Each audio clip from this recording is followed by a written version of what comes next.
আমাৰ আপোনালোকে বোধহয় জ্ঞাত আমাৰ যোৱা ৩ জুন তাৰিখৰ যিটো কেন্দ্ৰীয় সমিতিৰ মিটিং আছিলে ৱৰ্কিং কমিটিৰ মিটিং তাত আমাৰ প্ৰতিটো ৰাজ্যিক কমিটি হওক চেণ্ট্ৰেল কমিটি হওক ডিজলভ কৰা হৈছিলে আৰু ৬ জুন তাৰিখে মোক অসম তৃণমূল কংগ্ৰেছৰ ভাৰপ্ৰাপ্ত মুৰব্বী হিচাপে কাৰ্যনিৰ্বাহ কৰিবলৈ তেওঁলোকে নিৰ্দেশনা জাৰি কৰিছে।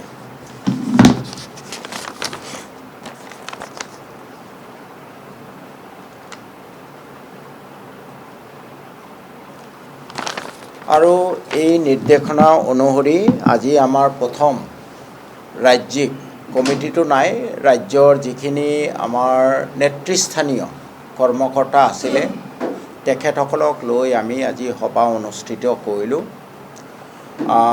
আৰু এই সভাত আমি সৰ্বসন্মতিক্ৰমে কেইটামান প্ৰস্তাৱ ল'লোঁ।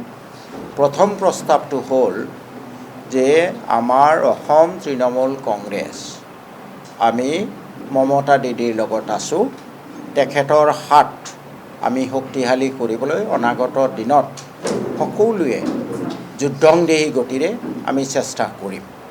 আমাৰ মানত মমতা দিদি ইজ তৃণমূল, তৃণমূল ইজ মমতা দিদি। গতিকে অনাগত দিনত আমি অসমৰ যি তৃণমূল কংগ্ৰেছৰ কাৰ্যকৰ্তা আছে, আমাৰ সমৰ্থক আছে, আমি সকলোৱে মমতা দিদিৰ লগত থাকিম। দ্বিতীয়তে আমাৰ অসমতো ২-৩জন মানুহ অকণমান পশ্চিমবংগত যিটো চলি আছে তেনেকুৱা এটা অস্থিৰ পৰিৱেশ সৃষ্টি কৰিবলৈ চেষ্টা কৰি আছে। ৩-৪জন আমি নাম পাইছোঁ। আজিৰ সভাই সৰ্বসন্মতক্ৰমে তেখেতসকলক শাস্তিমূলক ব্যৱস্থা ল'বলৈ সিদ্ধান্ত গ্ৰহণ কৰিছে।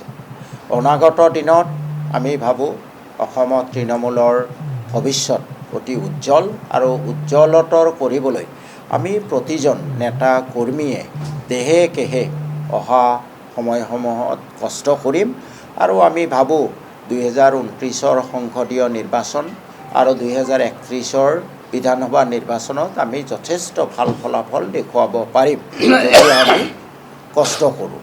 আমাৰ বিশ্বাস যে ২০২৯ৰ সংসদীয় নিৰ্বাচনত যদি এতিয়াৰ পৰা আমি হাতে কামে কাম কৰোঁ তেতিয়াহ'লে অতি কমেও ১ বা ২জন আমি সাংসদ তৃণমূল কংগ্ৰেছৰ পৰা পাবলৈ সক্ষম হ'ম আৰু ২০৩১ৰ বিধানসভা নিৰ্বাচনত অতি কমেও ২০জন বিধায়ক মমতা দিদিক উপহাৰ দিয়াৰ কাৰণে আজি আমি সকলোৱে প্ৰতিশ্ৰুতিবদ্ধ হৈছোঁ আৰু সেই হিচাপে আমি অনাগত দিনত আগবাঢ়ি যাম।